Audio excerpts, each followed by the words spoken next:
Akhir zaman ni, diri kita kena tahu mana hak, mana batil. Sebab tu pentingnya kita ambil tahu bab akhir zaman. Sebab Nabi bagi tahu, yang benar nampak salah, yang salah nampak benar. Nampak tak? Macam mana hari ni fitnah yang ada di sekeliling kita ni telah membawa kita pada satu arus yang membuatkan kita hari ni tak sedar yang kita ni di atas jalan yang mana. Kita tengok macam mana kaunselor, naib kaunselor ni. Dia bukan calang-calang orang, tuan-tuan, puan-puan. Jangan. Jangan kita pandang remeh sebab dia tahu. Sebab dia dah berkhidmat lama. Tapi bila dicakapkan kebenaran, apa jadi? Sebab tu Nabi beritahu, akhir zaman, orang-orang yang benar ni akan nampak macam salah. Orang yang salah akan nampak benar. Sebab apa? Sebab sistem yang kita duduk hari ni, kita kena faham sistem yang kita duduk hari ni. Sistem hari ni, dia doktrin kita, yang salah tu nampak benar, yang benar nampak salah. Faham tak? Kita dalam fitnah apa? Fitnah Dajjal akhir zaman. Sebab tu kita kena banyak ambil tahu. Janganlah kita buat tak tahu. Jadi kadang-kadang kita tengok kan, kita setiap orang ni dia ada penyokong-penyokong dia. Dalam Al-Quran Allah Subhanahu Wa Taala beritahu dalam surah Al-Azab. Wa qalu rabbana inna ata'na sadatana. Macam mana orang-orang ni boleh ikut kehendak pemerintah, pembesar mereka sehinggakan mereka boleh masuk dalam neraka. Sebab apa? Sebab tu akhir zaman kita kena berhati-hati. Kita nak ikut sesiapa pun, kita nak follow sesiapa pun, kita kena tahu mereka ni di atas mana. Di atas hak ataupun di atas kebatilan. Sebab tu hari ni kita bila nak sampaikan kebenaran macam-macam akan berlaku pada diri kita. Macam aku ni kan. Macam-macam lah.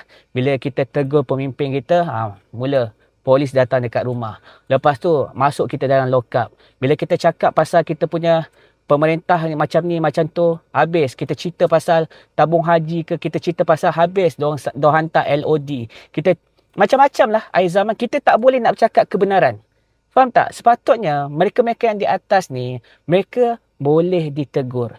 Dan mereka tengok balik apa kesilapan aku. Tapi hari ni mereka menggunakan kuasa mereka dan mereka menyusahkan ramai orang. Sebab tu, kita, ni nasihat saya lah kepada kita lah. Kita, bila ada kemungkaran, jangan kita takut. Kita kena ke hadapan. Jangan kita takut pada mereka. Kita cuma kena takut pada Allah Azza wa Jalla. Kalau korang takut polis datang kat rumah. Kalau korang takut masuk dalam lock up. Sebenarnya kita tak bela agama Allah. Sebab tu kalau kita tengok para ulama' dulu. Kenapa mereka ni dipenjarakan? Kenapa mereka ni macam-macam lah dihukum? Sebab apa?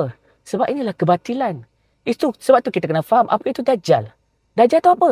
Dajjal tu tapuk kepimpinan. Sebab tu Nabi suruh kita baca surah Al-Kahfi. Dalam surah Al-Kahfi dia mengenai macam mana Ashabul Kahfi melarikan diri pada kerajaan. Tuan-tuan, puan-puan, kita ni zaman apa? Kita zaman yang Nabi cerita mengenai fitnah yang sangat dahsyat. Fitnah Dajjal. Figura dia tak keluar lagi tapi semua benda dah ada dah. Boleh faham Jadi bukan Dajjal tu tak keluar, oh kita lepak lagi, boleh minum kopi. Oh, tak payah cerita pasal Dajjal. Oh tak payah cerita macam ni. Tak. Kita kena ambil tahu sebab apa semua benda ni dia adalah sebagai asbab. Nak jadi Dajjal, dia mesti ada orang yang sediakan. Nak jadi pengikut Al-Mahdi, dia mesti ada persiapan dia. Setiap benda nak ikut Nabi Isa sekalipun. Macam mana kita bina ketakwaan kita bina akidah kita bina kita punya ilmu agama kita supaya kita tahu mana hak dan batil. Tapi bila kita tak ada ilmu-ilmu ni dan kita tak tahu ilmu-ilmu akhir zaman, macam mana kita nak tahu mana hak mana batil? Macam mana kita nak tahu kita ni di atas jalan yang mana? Sebab tu penting kita nak bersuara akhir hari ni, Allahu Akbar. Nanti mereka datang lah. Mereka datang. Itu maksud dia yang Dajjal ni sama macam perangai-perangai yang dibawa oleh Namrud.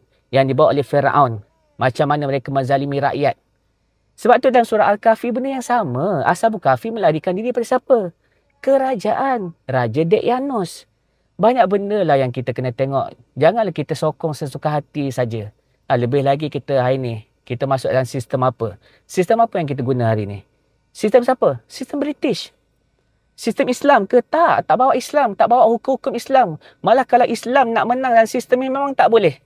Sebab tu kalau korang tengok politik apa semua kan. Korang tengok politik sana, politik sini.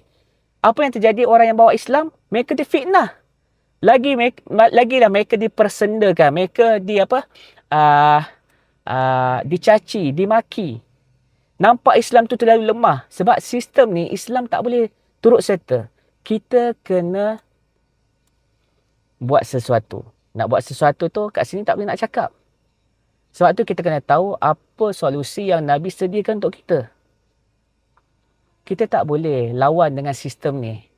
Sebab tu Nabi beritahu kalau kau tahu itu Dajjal, jangan sesekali pergi. Jangan sesekali dekati. Jangan rasa kita kuat. Nabi suruh kita elakkan, tinggalkan. Ini pesanan Nabi. Jadi kita kena asingkan diri. Tak boleh ikut kebanyakan orang ikut jalan yang mereka ikut. Kita kena asingkan diri kita. InsyaAllah, aku akan bongkarkan lagi. Jangan takut pada untuk menegakkan kebenaran.